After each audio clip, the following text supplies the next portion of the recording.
नमस्कार दर्शक बंधु ओडिशा दर्शन आउ एक नुआ वीडियो को आपको स्वागत। ओडिशा दर्शन रे आज आउ एक नुआ जगह संपर्क जानिबा बाट भुआशुणी।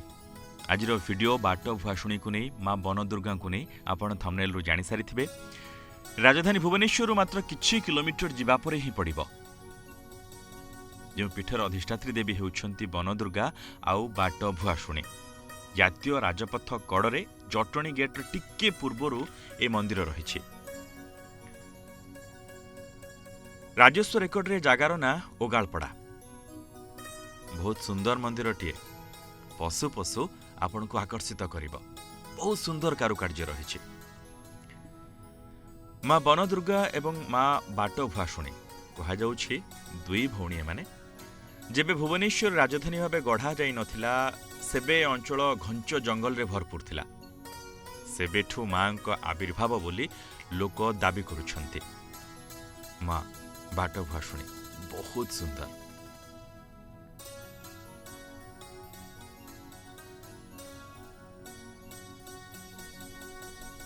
अब एठी लोकों को विश्वास एया कि माँ एठी खूब प्रत्यक्ष मानसिक कले फल प्राप्ति हुए।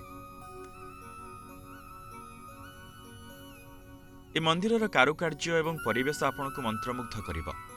देवी आविर्भाव 7 दशक पूर्वर बोली कहा जाउछि। सबु देवादेवी भली बाट भुआशुणी आविर्भाव नहीं जनश्रुति भी रही। जेतेबेले अंचल जनशून्य थिला गच्छ वृक्ष रे भरा अरण्य थिला सेतेबेले एइठी एई जो मंदिर एठार आपण देखुछंती एठी गोटे आंब गछ थिला। वर्तमान भी से आंब गछ रहिछि। ए होछि से आंब गछ। आउ ए आंब गछ मूलरे मा थिले आउ एबे भी सेही भली रहिछंती। चतुर्मास्या काल रे जेतेबेले गौड़ माने एठी गाई चरेबाकू आसुथिले काले सेमानंक नजर आंब गछ मूलरे थिबा देवींको उपरे पड़िथिला। आउ बहु भुआशुणी भली जंगल रे लुचि थिबारु एवं जीवा आसीबा बाटरे थिबारु मांक ना होइगला बाट भुआशुणी।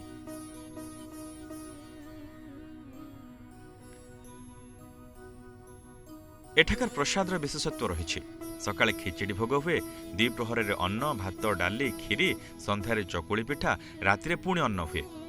किंतु एठी ए अन्नर प्रसादर विशेषत्व एया कि एठी माँ को पाखरे आमिष लागी हुए, माछ भोग लागी ही थाए।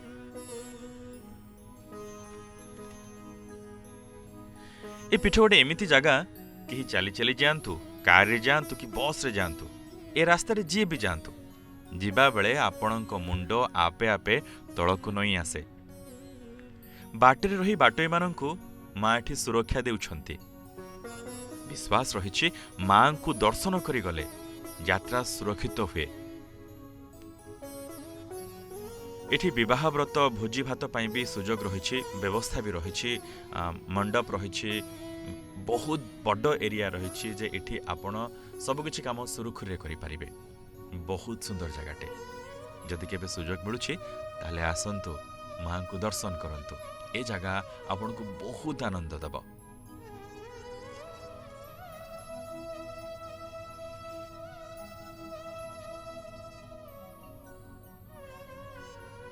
दर्शक बंधु बहुत बहुत धन्यवाद वीडियोटी देखिथिबारु। एतिके अनुरोध जदि वीडियोटी भल लागिछि ताहले अन्य मानकु शेयर करंतु। हमकु उत्साहित करिबा पई कमेंट बॉक्स रे 2 पद निश्चित लिखंतु। नमस्कार।